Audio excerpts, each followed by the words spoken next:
कि हे विष्णु भगवान लक्ष्मी रूप धारण कर कश्यप की अंजलि को प्राप्त हुए हैं और उस मछली पर दया करके मुनि ने उनको कमंडल में डाल लिया था और जब वह उसमें ना समाई तब कुएं में डाल दिया था और कुएं से तालाब से समुद्र में डाली और तब मत्स्य रूपधारी भगवान शंकासुर को मारते हुए और अपने हाथों में दबाकर चद्रीवन को हो गए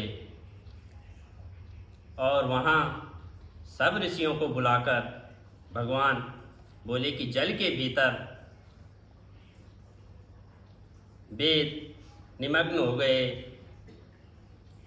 तब उन्हें ढूंढते हुए और शीघ्र पूर्वक जल में से ही निकालकर रहस्य समेत ले आओ,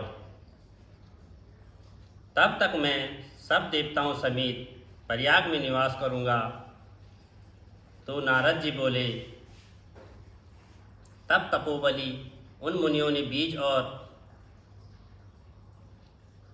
यज्ञ मंत्रों सहित वेदों का उद्धार किया और उन ऋषियों में से जो निकाला वह भाग उसी ऋषि के नाम से प्रसिद्ध हुआ। पीछे से जब मुनि मिलकर प्रयागराज को गए और वहाँ प्राप्त हुए वेद ब्रह्मा सहित विष्णु भगवान को अर्पण किए। संपूर्ण वेदों को पाकर ब्रह्मा जी प्रसन्न हुए और देव और ऋषियों सहित असव में यज्ञ किया। यज्ञ के अंत में देवता गंधर्व और पन्नग ग्रह पृथ्वी पर दंडवत कर प्रणाम करने लगे। तो देवता बोले कि हे देव दीदी, हमारी विज्ञप्ति श्रवण करो, यह हमारी प्रसन्नता का स्नान है, तुम इसे वरदान दो।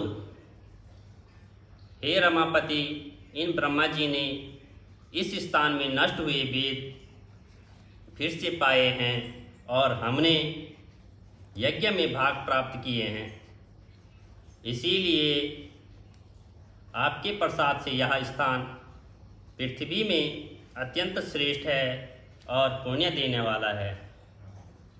यह महीना भी ब्रह्म हत्या आदि को दूर कर अक्षय फल देने वाला है। तो श्री विष्णु जी बोले, हे देवताओं, जो बात तुमने यहाँ कही है यही मुझे भी अभिष्ट है, सो ऐसा ही होगा। तो यह ब्रह्मक्षेम नाम से सबको सुलभ होगा और सूर्यवंशी राजा भागीरथ यहाँ गंगा जी को लाएंगे और इसी जगह पर सूर्य की पुत्री यमुना जी का भी संगम होगा।